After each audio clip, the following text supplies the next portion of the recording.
It's time for another meeting in the movie theater lobby, which means, of course, welcome back, movie lovers. I'm Brandon. And I'm Leah. And Leah, as a wee reminder, this is episode 11 after all, or perhaps an introduction for those who may be joining us for the very first time here at the movie theater lobby. Would you like to tell our listeners and friends what we're all about? Yeah, absolutely. We aim to provide a getaway spot each week for those who enjoy movies to come and learn with us as we chat about a variety of movies. You know, learn the fun little tidbits that might provoke a new perspective or insight to some of our favorite or maybe not so favorite movies. If a movie is one you've passed on previously or maybe you've disliked, perhaps our little chat here will convince you to give it another shot. Excellent wee summary there, Leah. Hopefully that gives everyone sort of a little more insight into what we're aiming to do here, a little refresher after a number of episodes. But Leah, with that out of the way, I think it's time that we applied our very particular set of skills so we can talk about Taken. Wouldn't it have been easier just to sign it the first time around? Wouldn't it have been easier if you and I had talked about it first? So Leah, just real quickly, before we get into the plot, I want to mention something that's actually important. Okay. Today is actually Human Trafficking Awareness Day. Yes, it is. Yeah. There's a website called thepolarisproject.org, and Polaris operates the U.S. National Human Trafficking Hotline. On their website, they have information about, who are the victims, how did they become victims, if you know somebody who's in a trafficking incident, how they can get out of it, how you can support somebody who's been in it. I mean, there's a lot of information on their website about it. I think most importantly, if you happen to notice anybody who's in a human trafficking situation or you have any thoughts or concerns about it, you can always reach out and contact them. The phone number for that is 1-888-373-7888. That's 1-888-373-7888, or you can text 233-733 and reach out to them that way. Okay, perfect. Thank you, Leah. Yeah. I'll also have some more information on this on our website as well. Great place to find all that info. Yeah. So Leah, I kind of had a little thought, and let me know what you think about this, a little thought about what it would be like to be an agent for an intelligence agency in the U.S. while Brian is doing his thing in Paris, right? I feel like it'd be kind of a tough situation, don't you think? Considering the impact his rampage would have on international relations and the perception of the ability of U.S. intelligence as one of their citizens is causing such a commotion abroad, I'd like to try something a little different today if you're okay with it. Oh yeah, let's do it. Okay, so just sort of a little idea. I'm going to play the captain. Mm-hmm. You play the agent, okay? Mm-hmm. All right, so here goes. Agent, I've been getting details and communications from Paris about one of our U.S. citizens causing a commotion and acts of violence all around Paris. Is it a terrorism incident, a random rage-filled rampage? What? I want some background on this guy, and all I've gotten so far is the man's name. Brian Mills? Fill me in on this guy. What's his history? And Agent, from what I understand, you and your team have managed to secure a few audio surveillance clips while you were observing Mr. Mills, yes? I'd be quite interested in hearing those as well. Yes, sir. His name is Brian Mills, retired CIA, former Green Beret, 6'4", middle-aged. Looking at photos, I'd say he closely resembles Liam Neeson. Oh, I do like his movies. Great actor. Sorry, continue. Yes, sir. Apparently, he retired from service recently, and what we gather was an attempt to reconnect with his daughter, Kim Mills, who bears a striking resemblance to Maggie Grace. I'm Kim's father. Excuse me, but I work for her father. Her real father. I love the TV show Lost. Sorry again. Yes, sir. Great show. A few mornings ago, our surveillance has informed us he bought a karaoke machine as a gift for Kim's birthday. The party was very elaborate and even took place at Brian's ex-wife's new home with her new husband. Ex-wife is Lenore. I describe her as a Femke Jensen type. Her new husband's name is Stuart. Oh, like the actor who played Jean Grey in the early Fox X-Men series. Yes, I do love the X-Men. Sorry again. Indeed, sir. Who doesn't? We next have movement on Brian as he went home and had a small social barbecue with 3 former agents turned private operators. They offered Brian a spot on their team, supplying security for a pop star, to which Brian accepted. Tomorrow's job, right here. 4 hours work, $2,500 just for taking some pop diva to and from her concert. Okay. Anything out of the ordinary occur? Well, yes, sir. There was an attempted knife attack on the celebrity. However, Mr. Mills was fast-acting and incredibly efficient, likely owing to prior training. He successfully neutralized the threat and moved the target to safety. Reportedly, during movement from venue to the private hotel, Mr. Mills calmed and cared for the singer in a very fatherly manner. Okay. So far, where's the issue here, and why is he running across Paris? Getting to that, sir. The next day, Mr. Mills met with Lenore and Kim Mills as they attempted to convince him to sign parental consent documents to allow Kim Mills to travel to Europe with her friend Amanda. I'm not comfortable with this. Dad. I don't think a 17-year-old should be traveling alone. Though they distorted the truth when speaking with him, he reluctantly agreed at a later point, though he had prescribed conditions, safety conditions which Kim Mills was to follow, and he provided her with an international use cell phone. It's international. My number's programmed in. Did he go with her? If this is his daughter traveling to Paris, how did he end up there? Well, sir, it seems she traveled with a friend. Upon landing, the two girls were in contact with a spotter who worked for a human trafficking ring. The spotter engaged the girls and shared a cab ride. You know, taxi here are so damn expensive. Want to share? Upon their arrival at their hotel, he invited them to a party later that evening and was given their hotel room number, the entire 5th floor. Wow. Okay, I see. It's beginning to come together now. Let's finish this up. I have calls to make. Yes, sir. Mr. Mills managed to get in contact with Kim Mills just as Amanda was abducted by intruders who had gained entry to the apartment. Was Kim Mills also abducted? Yes, sir. From what we were able to piece together, it seems Brian instructed Kim Mills on providing as much information as she could. Leave the phone on the floor. Concentrate. Shout out everything you see about them. Hair color, Eye color, tall, short, scars. anything you see, you understand? Looking into his apartment, it seems he may have had a cache of necessary equipment and gear that would assist him on his search for his daughter, and he left immediately on a plane chartered for him by Lenore's husband, Stuart St. John. That is all of the info we have up to the point Mr. Mills arrived in Paris. Okay.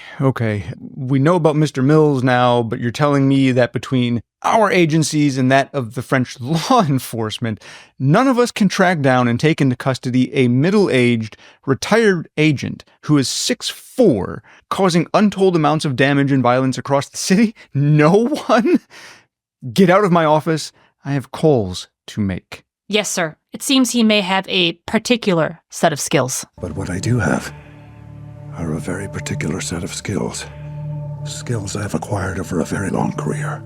Skills that make me a nightmare for people like you. Yes, indeed. The training again. Yeah. Okay. Thank you, Agent. Dismissed.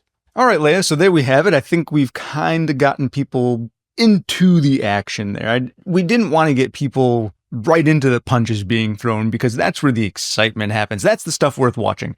All the setup. Yeah, you know what? When you sit down to watch this movie, just fast forward through that part and get to where the action starts, right? We got you there. Yeah. So since we did that part of the job, let's talk about some of the cast and crew. Absolutely. What do you say? Yeah, let's do it. I think we should start with the director, to be honest. Ooh, okay. All right, let's do that. Pierre Morel. Pierre Morel. Hopefully we said his name right. Hopefully so. Pierre, I think we got. I think we got that. Morel, very likely it's Morel. Yeah. But I've been surprised before. You know, it's my favorite mushroom. It is indeed. Yeah. Tasty. I do love me some mushrooms. In fact, we did offer during the Batman recording some marshmallows and mushrooms. We did. With the hot cocoa. We did. Yeah. So he first directed the film. It's a French film called District B13 in 2004. Right. I haven't seen it, but everything I read about it sounds like it's something I should probably see. I've seen clips out of context, Yeah. which is usually the worst way to see things. Yeah. I would like to eventually watch it to assemble it all together as a full narrative. But from what I've seen, it looks like a lot of fun. It does, yeah. Before directing, he was a cinematographer. Oh, okay. He did The Transporter in 2002. Yeah. As a cinematographer. That's another fun one. He also worked in the camera and electrical department on movies such as The Dreamers and Before Sunset. Oh, a little bit of drama in there. A little drama in there, sure. Yep. His success with District B13 actually led to his job directing Taken, which kind of launched his directing career. I could see that. Yeah, so B13 was in 2004, and then Taken was in 2008. Okay. And then after that, he also did films like Paris with Love. Oh, From yeah. Paris with Love with John Travolta in it. Mm-hmm. And then most recently, he did a movie called Freelance with John Cena. Oh, Okay. And then this year, he did a movie called Canary Black with Kate Beckinsale. Intriguing. Yeah, I'll have to so- look in on that one. yeah. I like Kate Beckinsale's movies. I do too. Yeah. When I saw that, I was like, I have not heard of that one, and I think I might need to see that one too. So he also served as director of photography for the movie War with Jet Li and Jason Statham. So another, obviously, the man seems to really enjoy his action flicks. He does. He was asked once how he kind of adapted his style of directing. And he said that he had spent a lot of time behind the camera Okay. working with other directors, and he kind of took a lot of styles from other directors he worked for. He was also asked how he directs action. Okay. Like, how do you direct action? Yeah, it's probably a complex concept, to be honest. He says he doesn't direct action. He said it's not about the action for action's sake. So you're not just creating action for action's sake.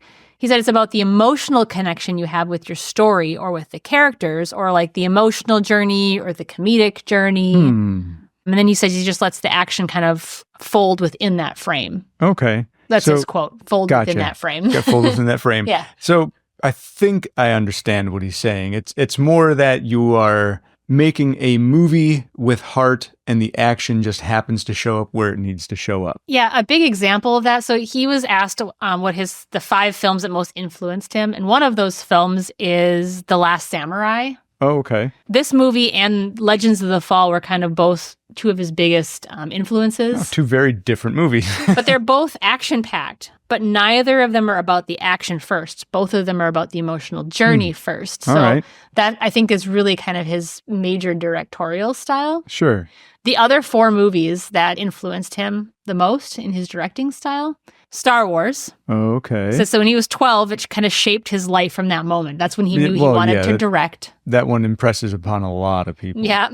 Alien. Oh, He said it influenced not so much the way of his shooting, but how the frames are shot and like how to shoot things. It didn't explicitly like frame his whole shooting style. right. But like some of the framework and whatnot. Blade Runner.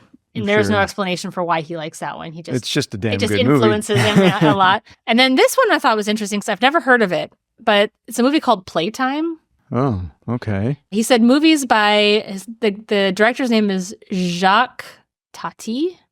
He's a French director, and he said it influenced him a lot in terms of framing and timing. So there's almost no dialogue in the movies that he does. It's all visual humor. Oh, okay. He said his films are very different and they're way less known. Well, So I've never heard of him, but that's kind of another big influence for some of his films. We may have to just kind of get a little taste of that one. I think so. Yeah. Kind of see what it's all about. Because I find it very intriguing. Any film that comes out that has very little dialogue, or none, apparently, from what it sounds like with this one, that is an incredibly intriguing concept when it comes to movies. Very niche. For me. Yeah. Very niche, in my opinion. When it's done well, it's really a very thought-provoking experience. Absolutely. Yeah. The one last thing I'm going to leave us with on Pierre Morel, unless you have more. This seems kind of silly to mention, but he's 6'2", Okay. which in a lot of cases would make you the tallest person anywhere you're at. Not Liam this time. Neeson, 6'4", just Yeah. barely taller. You know what's funny is there's a lot of tall people in this film. Yeah, it sure seems that way. Benke is tall. Maggie is tall. Yeah, Maggie Grace is Maggie really Grace, tall. yep. Of course, Liam Neeson's really tall. Yeah, a lot of tall people in this Yeah. film. Very vertical in this movie. Very vertical. So can we move on to talking about some of the writers? Let's do that. All right. So there's 2 main writers. So Luc Besson is a really interesting fellow. Yeah, I was He's- finding that too. He's super interesting. It sounds like he didn't have a lot of influence as a young person in movies and in Right. media in general. He traveled with his parents. His parents were both scuba diving instructors. Which is so cool. It is so cool. My dad's a scuba diving instructor, so I yeah, found it very good company. Yeah, I found it very interesting. But And both I can't of his swim at all, so yeah, that's and you good. can't you sink like a rock. Uh-huh. So, but yeah, so both of his parents, diving instructors, and he said he basically lived and breathed everything water. Yeah. Everything he was, water. He was outside for most of his Most of his life. He even planned on becoming a marine biologist specializing in dolphins. But then if he had a diving accident when he was 17 and was no longer able to dive at that point. Could you find out what the incident entailed? I looked so many places and I was unable I don't to know find what it was, but whatever it was, it did not allow him the ability to dive anymore at that point. So then he lived kind of an urban life with a television by the age of 18. Yeah. So that's when he was introduced to like media and things like that. He said that film allowed him to combine all of his artistic interests. So that's why he kind of started getting into film. Yeah. Yeah. It does allow you to kind of see life in a different way.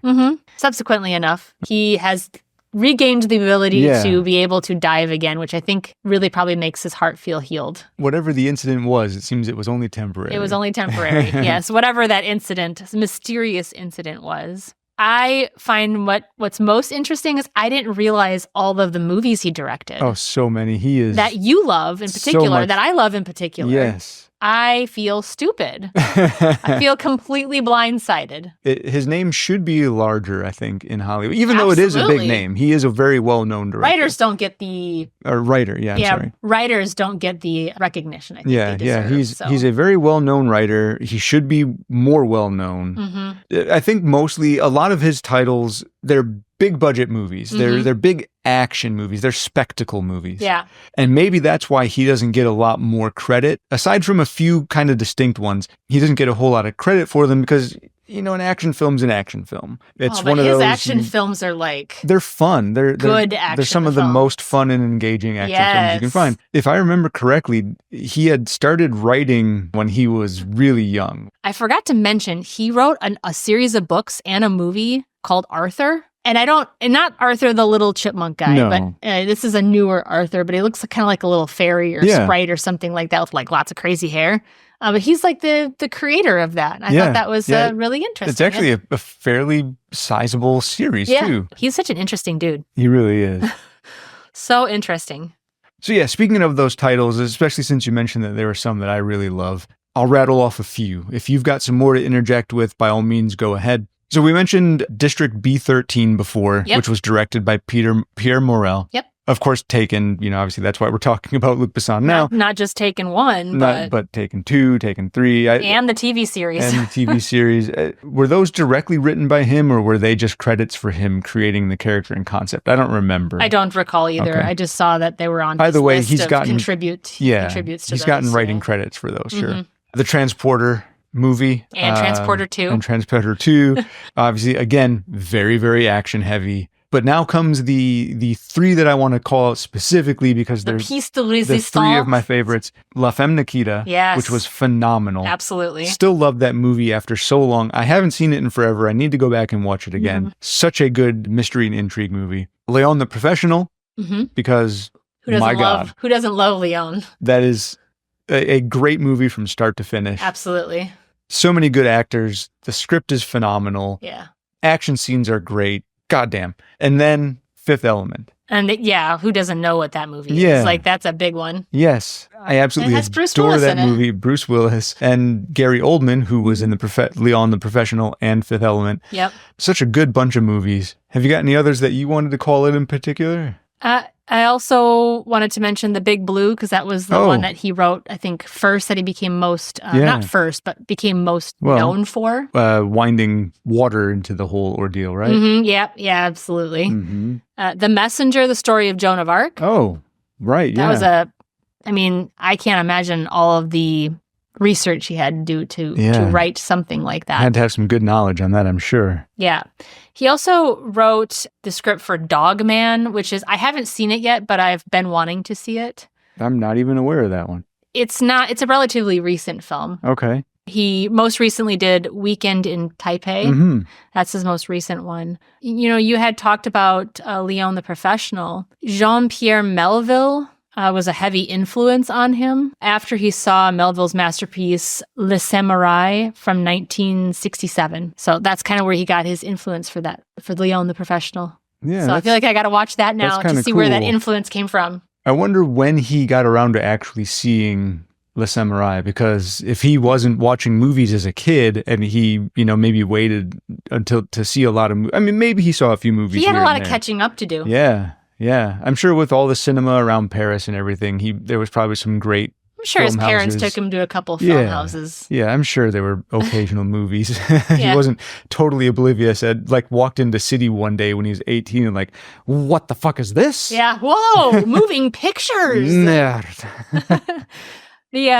Interestingly enough, I think because of his time away from the media and not being, really involved in movies and TV shows when he was younger, he openly states he's not a fan of video games or the superhero genre in general at all. Yeah, I can understand that. Everyone's tastes are a little bit different. I think and that's something fine. you form when you're a child, Yeah. that love of those things. Because if you don't have that love of those things as a child, I don't think it's easy enough to get into as an adult because you've failed that part of your imagination at a young age. Yeah. You know? I think it's not necessarily a failure, but just a not an engagement of, right? Yeah. Yeah. Well, it's a failure to me. Yeah.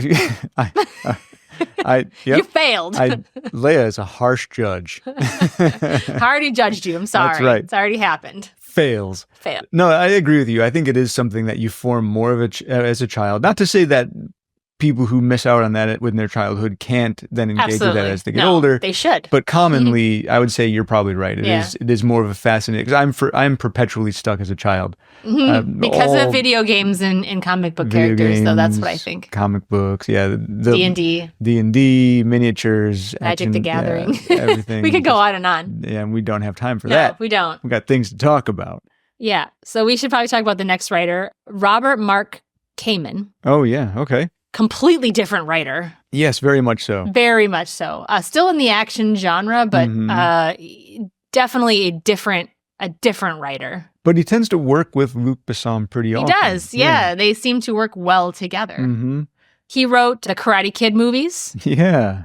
The screenplay for Lethal Weapon 3. Mm-hmm. And he was also part of Fifth Element, Taken, and the Transporter movies. Yeah, which is kind of interesting that he kind of hooked up with Luc Besson and they just kind of stuck together for some really well-known action movies. Yeah, it's interesting to me. The more we talk about movies, the more you realize that there's a lot of people who like to stick with their people because they work well together. Yeah, they got them. good partnerships. They know how each other works. And they're successful with those people. Yeah. You know? I had no idea who wrote Karate Kid, which is a failing of mine. Well, who looks into that? Yeah, when you're a kid because Karate Kid came out when I was a child. Yeah. I wasn't watching the credits for names, so I never really picked up on Robert Mark Kamen to see his name pop again, being like, oh, shoot, that's the guy who wrote Karate Kid. I do believe, though, in the future when we start watching movies, that might be something we'll stick around at the credits Oh, just to yeah, watch them. it's certainly going to be more of a thing. Yeah.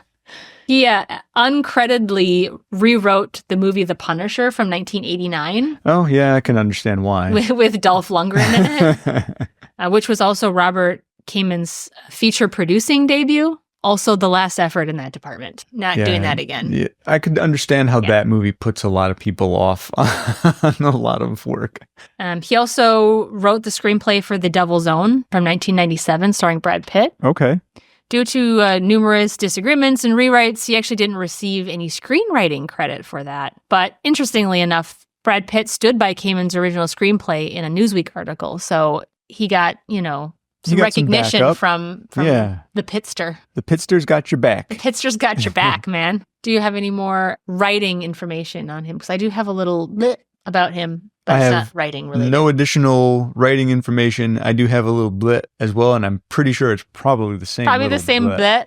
Well, so why don't you go ahead? He owns Kamen Estates Wines in Sonoma Valley, California. It's a vineyard that produces limited quantities of high-quality Cabernet Sauvignon. Mm-hmm. Cabernet, I don't drink wine, clearly. I used to deliver wine. And Syrah wines. Did you ever deliver Kamen's Estate wines? The company I worked for did not, but I had seen it. It's expensive? I don't recall the price point. I never actually Brandon. looked. When I was in that business delivering, my goal was to get in and out as fast as possible. But your goal was to sell wine. My goal was to stock the wine. Oh, okay. Fair. Huh? All right, well, let's get on to the actors of this film. Let's talk about them. Let's start with Liam Neeson, because without Liam Neeson, you wouldn't have Brian Mills and you wouldn't have this movie. That's true. Kim would just be taken. She would just be taken. This is an action film, period. Yeah. Period. Action. Really and he is the nonstop. action of this film. He's been in so many movies. I think it would take a whole episode just to talk about all the movies he's been in. We'll have just a few good call-outs, I think. Yeah, I was gonna say, I'll just list out a few that came to mind. The Deadpool with Clint Eastwood from 1988. Oh, I totally forgot about that. Big one. Of course, who could forget Oscar Schindler in Schindler's List? He's won awards for that one because he was so good in it. He played Rob Roy in Rob Roy from 1995. Les Miserables. The Haunting. I know you're a horror fan, so he was in that one. Gangs of New York. I love that film. Right, yeah. Love Actually. He played Henry Deckard in Batman Begins. And of course, Henry Deckard is Ra's al Ghul. He, of course, who could forget Qui-Gon Jinn in Star Wars Episode 1, The Phantom Menace. Impossible to forget. He was a voice in Fallout 3. He was indeed. As your father of the protagonist. Yep. The Ballad of Buster Scruggs. We've talked about that film before. He played a real funny, interesting part in Anchorman 2. Right. He was the History Channel host in that movie. He was also in the Lego movie. He played Bad Cop, Good Cop, Hot Cop. Which was, I thought that was a really fun role too. Pretty humorous too. And of course, there's my little plug for being in an animated series. You've got to do it at least once. Yeah, you got to do it at least once. We got to have one of those mentions now. We've started a couple of trends. That's all I have in terms of my non-exhaustive list of all the movies he's been in. I've got a few more I can throw onto that list. So one is Excalibur, which is kind of like one of the earlier films. One of the earlier. I don't 80s? I don't think it was his first. I definitely know it was an early one. Yeah. Boy, did he look young in that movie. And he did Krull as well, for people who may know that one. It's one of those, I saw it a few times as a kid. I haven't seen it in, at this point, literal decades. Probably should go back and watch it again for some crazy good camp. In fact, we play a board game called Zombicide. The producers of Zombicide made miniatures, but the designs are some of them are based on the designs from the characters from Excalibur. He also played in the movie Darkman, which he had the leading role in that one. And you mentioned him playing Rob Roy in Rob Roy. He also played Michael Collins in the movie Michael Collins. That's kind of funny. Yeah, two very prominent Irish figures. Of course, Liam Neeson is Irish. He played those roles in those two films. You know, and he has a very distinct voice. He does a whole plethora of narrator work for a ton of different documentary series. He's got that kind of low, rumbly... It just does a ton. And then, and if you put his Irish accent in there, you know, it's got a very nice sound to it. Yeah. He was awarded Officer of the Order of the British Empire. I know we've brought that up before. Another one. In 2000, at the Queen's Millennium Honors, or for the Queen's Millennium Honors list for his service in drama. Yeah, so him and Ewan McGregor. They got some awards from the Queen. Yep. Yeah, Liam Neeson also, in his early years, he worked as a forklift operator for Guinness for a little while. And he was actually a fairly successful amateur boxer, which is pretty interesting. Yeah, I think that is interesting too. And you know, the fact that he didn't want to do action films early on in his career is surprising to me, because, you know, sometimes people get into boxing because they like that adrenaline rush and they like that feeling of, you know, feeling physical and getting in there. You'd think he'd want to have gotten into action films a lot sooner, but he didn't want to for a long time. He really pushed back on it. Yeah, Taken was, for all intents and purposes, his first major action role. Very first really major. And he only took it because he wanted a trip overseas. Yeah. Yeah. He thought it would make him some money. He could get a free trip out of it. He thought it'd go directly to DVD. Yep. He didn't think it'd be successful. And he wanted to try something a little more physical different than he was used to. Yep. And he was, I think, doing karate at the time or something like that too. So he wanted to continue doing that while he was doing it. It was really a means to an end for him. And it turned out to be this big thing. You know, that came out with several more movies after that, you know? It quite literally turned him into an action star. It did, yeah.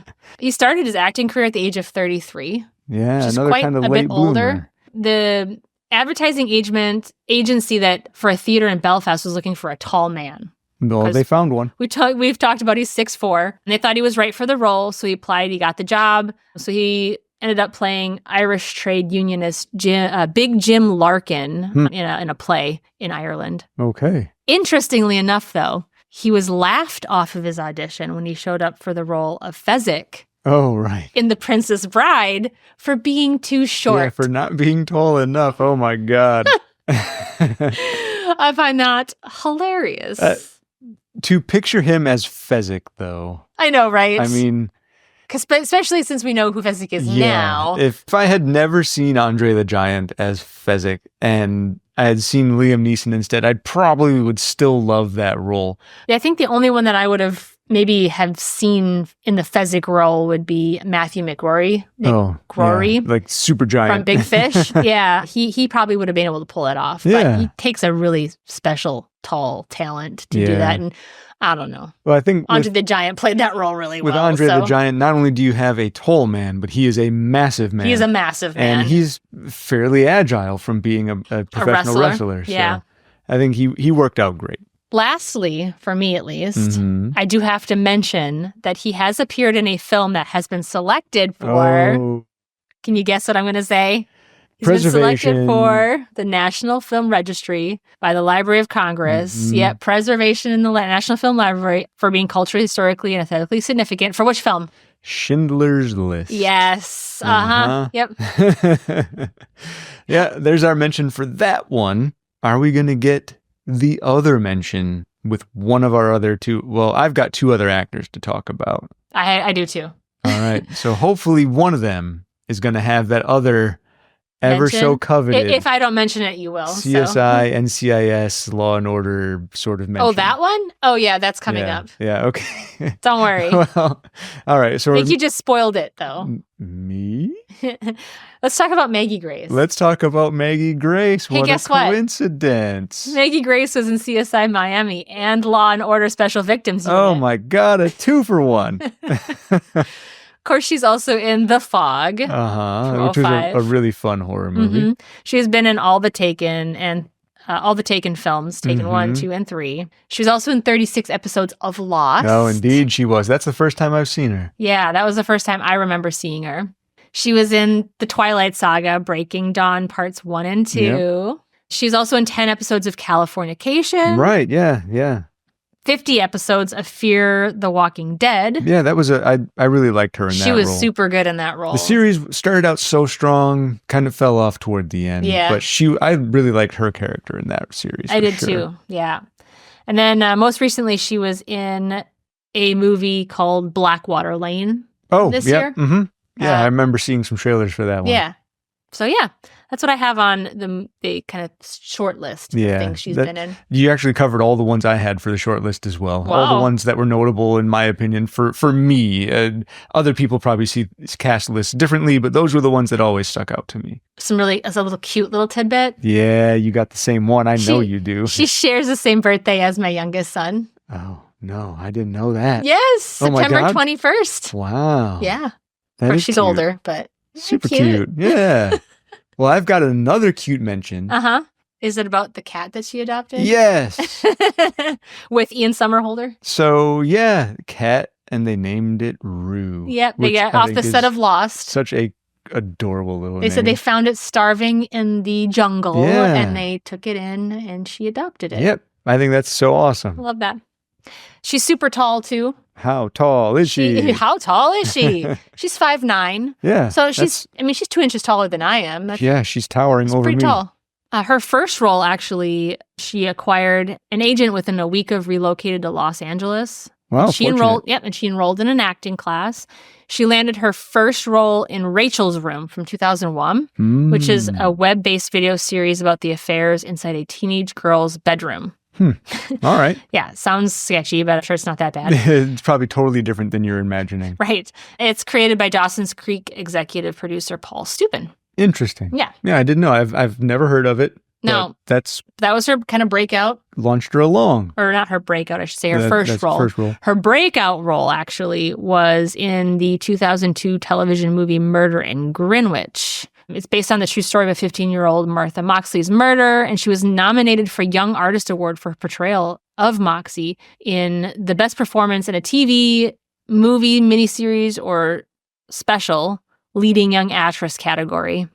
But she lost the title to Clara Bryant for the TV show True Confessions. Oh, interesting. Yeah, so she got some notoriety for that one. That was kind of her breakout role. Seems like she just kind of got to Hollywood and fortunately for her, got running. Within a week of relocating to Los Angeles? That's insane. Yeah, that's pretty good. All right.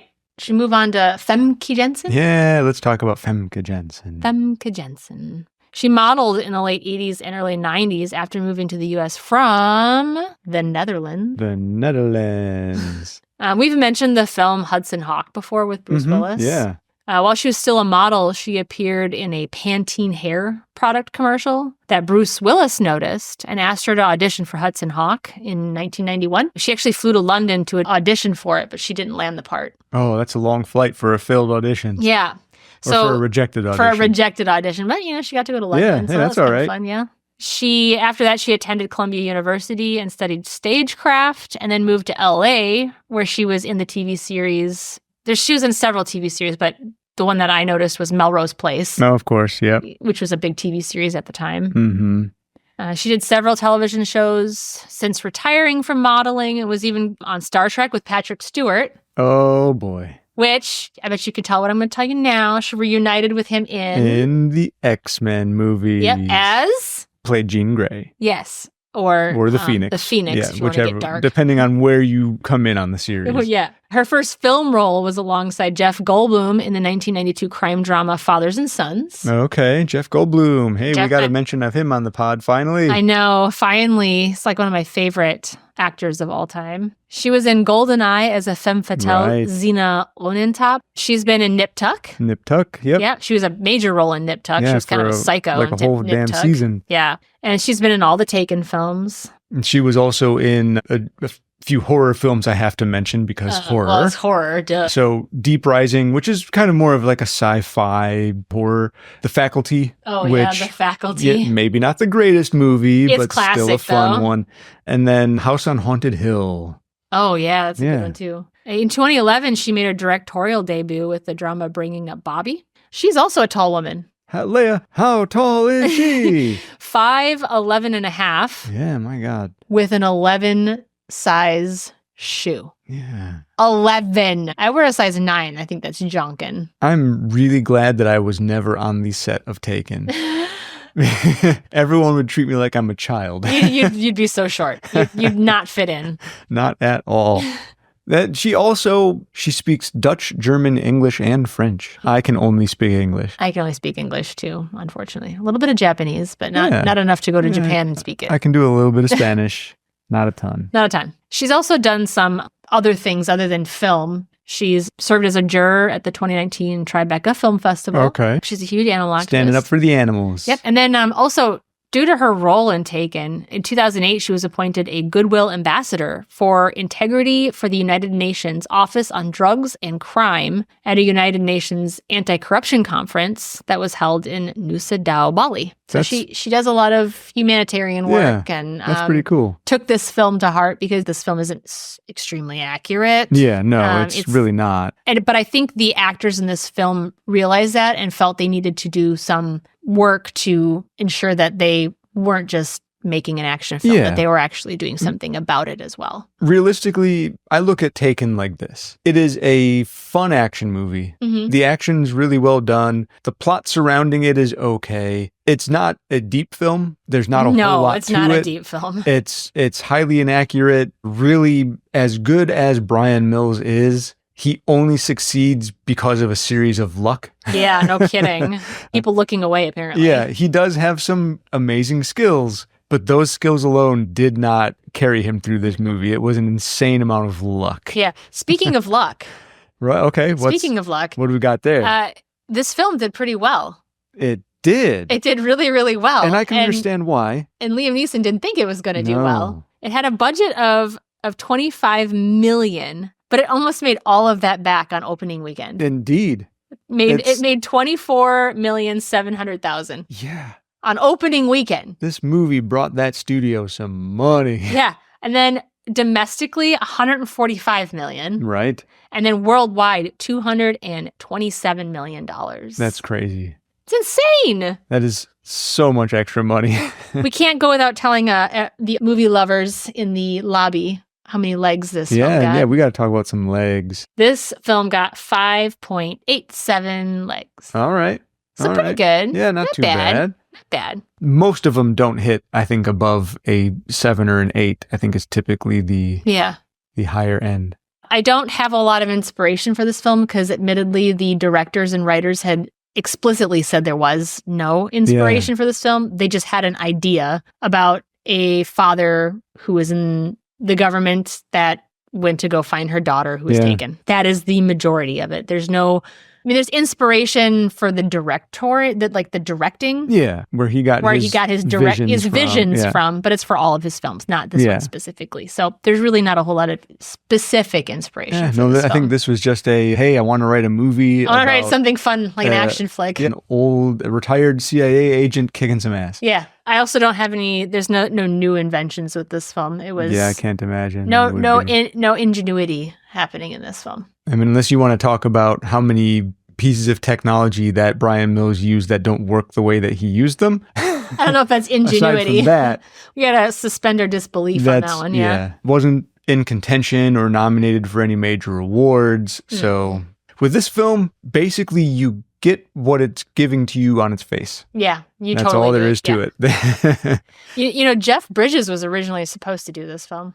That would be interesting. But then he wasn't able to, so. To watch the dude run around Paris and kicking some ass. That would have given him a much different look, I think. I think so. Yeah, a totally different look. So Liam Neeson did most of his own fighting scenes in this movie. Well, yeah, if he was training, like you said. A majority of them. It's funny that he didn't want to do action films because he's so good at it. It seemed to be his niche. All of a sudden, he found something that people loved watching him in. We've tended to find in a lot of the movies we've covered that when actors go out of their comfort zone and try something new, they find a whole new audience and a whole new way to be perceived in Hollywood. Yeah. Instead of just doing the same types of roles over and over again, it gives the audiences and fans and people who follow their careers a new way to experience their work. It's a sign of a good actor, too, because I know there's been actors who've done that and it hasn't been successful. Oh, sure. Yeah. But I think a good actor can really take on anything they put their mind to it. They can find their way in a new genre. Yeah. When we mentioned that this film wasn't a very deep film, we don't have a whole lot really to talk about trivia-wise on this one. So I've got a few more things I'm going to talk about real quick. Maybe then you can go through whatever you've got left. Mm-hmm. And then we might branch out a little bit. Yeah. At the end of this one into a whole nother situation. Well, not a whole nother situation, but a related situation. Little branch. Okay. Let's get going. Dinner is over. I'm not finished yet. Yes, you are. I mentioned before how some kind of goofs, mistakes, or things that seem like they don't work the way they should, and how there was a series of luck that got Brian to where he was. Throughout all the other bits of luck throughout the movie, suspend your disbelief on that one. The one glaring piece of luck, Brian should never have been able to save Kim because the movie would have ended the moment he got captured and strung up to that pipe. Yeah. Because that pipe was bolted into concrete, and it just so happened to be the one bolt in that ceiling which was connected just adjacent to where he was strung up. That one bolt was loose enough where he could pull it down in enough time to assault his attackers and let it be a steam pipe that's going to let out steam as soon as he pulls his handcuffs off of it. He's a mountain of a man, and he knows where steam comes from, Brandon, okay? Yeah, so, okay. So it doesn't matter where the bolt was. He was going to rip it out of the concrete, I got to say, let's all just concede Brian got lucky. You're no fun. You need to suspend more disbelief. Brian got lucky. Still a fun movie. I'll watch it again. As my dad would always tell me when I was growing up, I'd rather be lucky than good any day. Well, I suppose. But luck won't always be there for you. You can quote him on that. So I've covered how luck comes up a number of times for Brian. I will also say that there are a number of allusions to Brian losing and finding Kim. That whole idea comes up a number of times even before she gets taken. Mm-hmm. Lenore talks to him a few times about how he's going to lose Kim, right? And then when he's talking to his buddies in the barbecue, she's going to college next year, right? Yep. You're gonna lose her. It gives me a year to find her. Yeah. Right. So from start to finish, there's a whole concept of Brian losing and then finding Kim again. So it's sort of a dad's adventure to find the daughter who, his relationship he's lost along the way, given that sacrifice to his career. Through another bunch of luck, Brian goes through this adventure in Paris with not a shred of a French accent, but yet he portrays himself as a French law enforcement officer a number of times, and the terrorists just sort of don't even question the fact that he doesn't have a French sound to him at all, which that's not to say that an English-speaking person couldn't get a job as a French law enforcement agent officer. You think that some of the bad guys would have taken some exception to that. Anyway, okay, that's enough of Brandon being a stick in the mud. Yeah, you're no fun. So- I think you've just brought me way down. Oh man, okay, well bring us back up again. Oh, Leah. What do you I'm got? about to bring you back down some more. Son of a. Okay, let's keep on digging into this mud. So this film actually had a kind of unintended effect of miseducating the public about what human trafficking really is. Yeah, Paris, I can't imagine is that and dangerous. how it happens and who it happens to. You know, they give you the impression that it's random women that are alone. Typically, it doesn't happen to random women. It happens to people that they know, that they trust. So there is a little bit of issue with that from the general public. I'd also received some bad publicity for there's some racist undertones to the way that they portrayed the Albanians. Yeah, that kind of stuff. They also, it had a little bit of misogyny involved in it. I personally didn't like the depiction of how young sexually active women are considered, quote, bad, and virgin women are, quote, good. Right, yeah. So like, they're not as, because they're sexually active, they're the ones that are going to make all the bad decisions. Right. Yeah. And the virgin's the one who's going to be like, no, we can't do that. That's not right. Yeah. I'm sorry, but like just because you're having sex with somebody at a young age doesn't mean that you're not going to make good choices. Yeah. Yeah. And just because you're a virgin doesn't mean you're going to make all the best choices. Yeah. So I personally didn't like that. Thought was a kind of a bad look, but I do understand like the motive behind why it's to make Brian's daughter survive long enough to be rescued. Like that's the whole intent. So I get why they did it in the film. I just didn't like it. Yeah. Personally. Liam Neeson actually had an interview because of all the backlash that the film had gotten about human trafficking. He has said that several American parents thanked him after the movie for warning them that their daughters, might get taken on their next trip to France or whatever. Yeah. And Liam Neeson always took time to explain that the dangers were highly exaggerated in the film, highly exaggerated, and that he always tried to make it a point to tell parents that they should encourage their children to go outside of the USA more often and visit these places, because the chances your daughter's going to get taken or stolen on a trip overseas is very small. Yeah. It's very, very small, especially if you're being relatively smart. Yeah, especially in the very populous, very safe areas and cities. I mean, I will say, despite the backlash, though, I think it started really important conversations about human trafficking. Sure. So while there was a lot of misconception and a lot of these countries even faced some issues with tourism, they got some tourism backlash, I do believe it did open a book in the pages where we can start talking about human trafficking. We weren't talking about it much before this movie came out. So it did open some dialogue for that. Well, as for me, Leah, that's kind of all I got. I do have one more interesting little story to tell about this film. Oh, do you now? Well, why don't you go ahead and do that? Because I've got some more things to talk about, but just not Taken 1. Not Taken 1. Oh, for Taken 2 and 3? Maybe. Oh. I might have a little extra juice in here. A little juice? Yeah. A little squeeze? Okay, well, let me just bring this little last point up here, because it has to do with the film, but sort of not also at the same time. Okay, what you got? So in 2011, there was a self-proclaimed counterterrorism expert. His name was William G. Heeler. Okay. He was convicted of wire fraud after claiming the film was based on a real-life incident in which his daughter was killed. Oh, my God. He pretended to be a retired Green Beret colonel. Oh, sounds familiar. Yep. And he claimed to have spent more than 12 years lecturing U.S. government agencies, such as the Federal Bureau of Investigation, on security issues. Okay. Unfortunately, he turned out to have been only a radar operator in the Coast Guard Reserve between 1962 and 1970, and had never been in the U.S. Army. Why do people lie about this shit? It's not like the government is really bad at record keeping. Right? So despite all this, the truth coming out about like who he really was, he still ran a website claiming Taken was based on the events involving him and his family. What an ass. So then eventually he ended up with a sentence of 500 hours of community service at Maryland State Veterans Cemetery.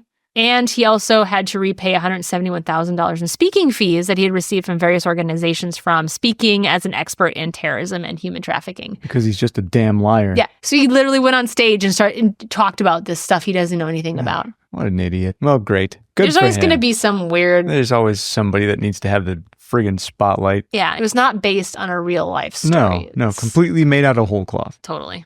Well, I'm going to say, just as a bridge to get us from Taken 1 to Taken 2, because I'm going to go there. Yeah. This film was filmed with an R rating in mind, but it got cut down to a PG-13 just for a wider release to sell more tickets. So there's only about a 3-minute difference. There was an extended, torture scene, and You either give me what I need or this switch will stay on until they turn the power off for lack of payment on the bill. a little bit of extra violence, whatever, all cut out. The exact same thing happened to Taken 2 as well. So Okay. Taken 2 was also filmed with an R rating in mind, but then they cut it back to release in the States and in Europe. But in Taken 2, it's no longer Liam Neeson trying to save Kim. This time, Brian and Lenore get taken, Oh, really? and Kim has to save the day. Oh. So she does so. How does she get these skills to do this? So, okay, in world lore, quote unquote, after the events of Taken 1, Brian trains Kim on self-defense. Oh, well, yeah. Because, you don't want that to happen again. Right, of course. The statistical likelihood that it would happen again is astronomical. However, You never know. You never know. you never know. So he teaches her in self-defense. And Should have taught her the first time, but, Should have. When they've been captured, when Kim's parents have been captured, Brian happens to have let's call it a tiny communication device. That is As one does when you're, in the CIA, Right. Green Beret, whatever, for so long. Yeah. So he has that on his person, and while he is restrained, manages to access it and contact Kim. You can see we really need to start suspending our disbelief a lot Yeah. in this one. So he ends up having her go around town setting off grenades to triangulate their position so she can find them and get them loose. And This then isn't- Brian this can take actually over in the happened? action. This is film actually was made? This was the film. Okay. Clearly have not seen Taken 2. We've seen it. I'm Have sure we? you've forgotten it. Oh, yeah. I believe it. But it's not going to save you. Yes, I am positive you've forgotten it, probably for good reason. But so, plot aside, we just ran through that plot so quick because Yeah. that's all we really needed to do. Yeah. If you really want to go watch it, go ahead. I would say stick with Taken 1. I think that one came out quite a few years after the first one, too. So this one was in 2012. Yeah. 4 years later. Yeah. It was uncertain if Liam Neeson was going to reprise his role. So they were considering Mickey Rourke Oh. as the step in. But Liam Neeson managed to move around stuff and come back for his role. So you do get Liam Neeson's Brian back again. And Famke Janssen returned as Lenore and Maggie Grace as Kim. The one difference in cast and crew on this one was the director changed. Oh, okay. So the director this time is Olivier Megaton. Megaton.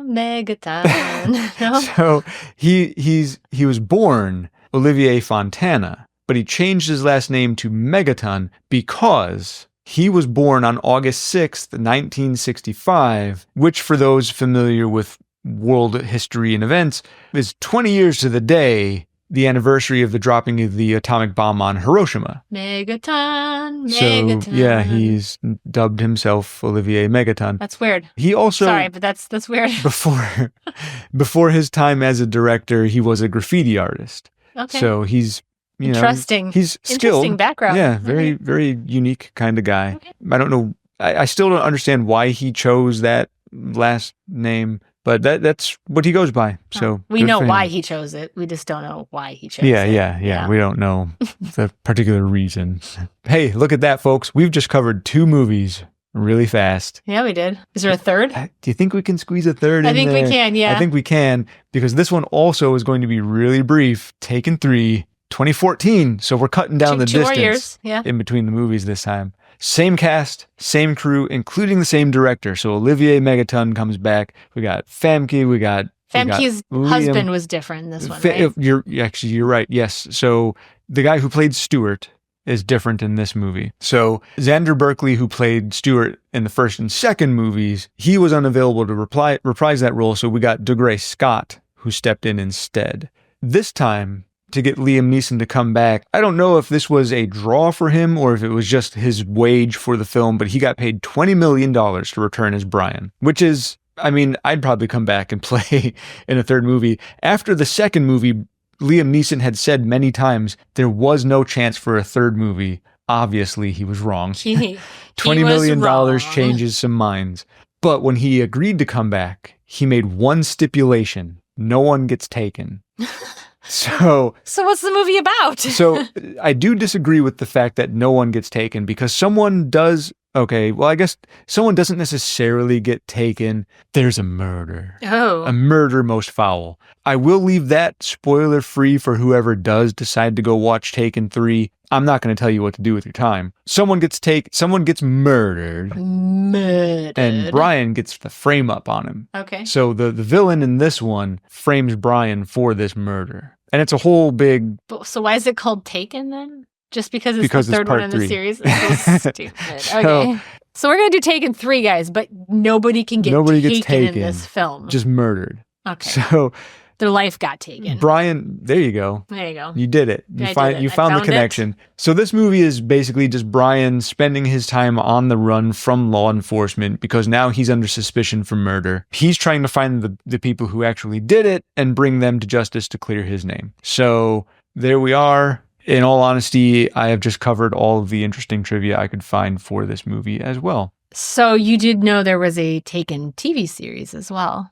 I do know there was. I didn't know anything about it, and I've always just assumed it was sort of just a re-encapsulation of the movies. No, tell me about it. So 2 seasons. So Okay. I mean, it got at least a couple seasons. It at least got renewed. That's more than you can say for some series. Yeah, came out in 2017, Okay. and it is the origin story for Brian Mills. Oh, is it now? It is. Wow. Okay. I didn't know that we needed that story, but I guess we did for 2 seasons. Yeah, so the synopsis is, as a former CIA agent, Brian Mills deals with a personal tragedy that shakes his world. He fights to overcome the incident and exact revenge. Uh-huh.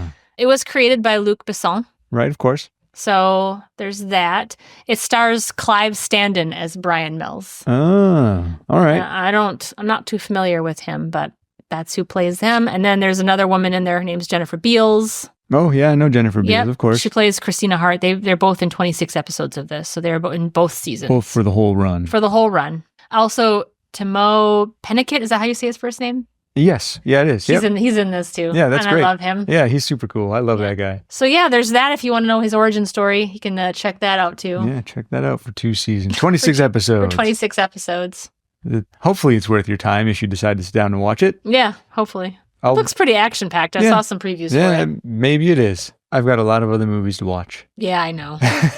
and a lot of One Piece. Yeah, and a lot of One Piece. Yeah, still. Well, I'm pretty well caught up. I have a lot of One Piece. You have a lot of One Piece to watch. All right, well, so since we've wrapped up all of our Taken episodes. The multiple Takens. Taken movies and the TV series. On a more serious note, we had mentioned at the beginning of the show that you can contact the Polaris Project. Right. They have a website, polarisproject.org. They operate the U.S. National Human Trafficking Hotline. I just wanted to give you that phone number one more time in case you notice anybody who appears to be in a kind of trafficking situation, have any concerns at all. You can contact them at 1-888-373-7888. That's 1-888-373-7888. Or you can text them at 233-733. Perfect. Thank you, Leah. Yeah. I think that's some important information that's nice to have out there. It is, yep.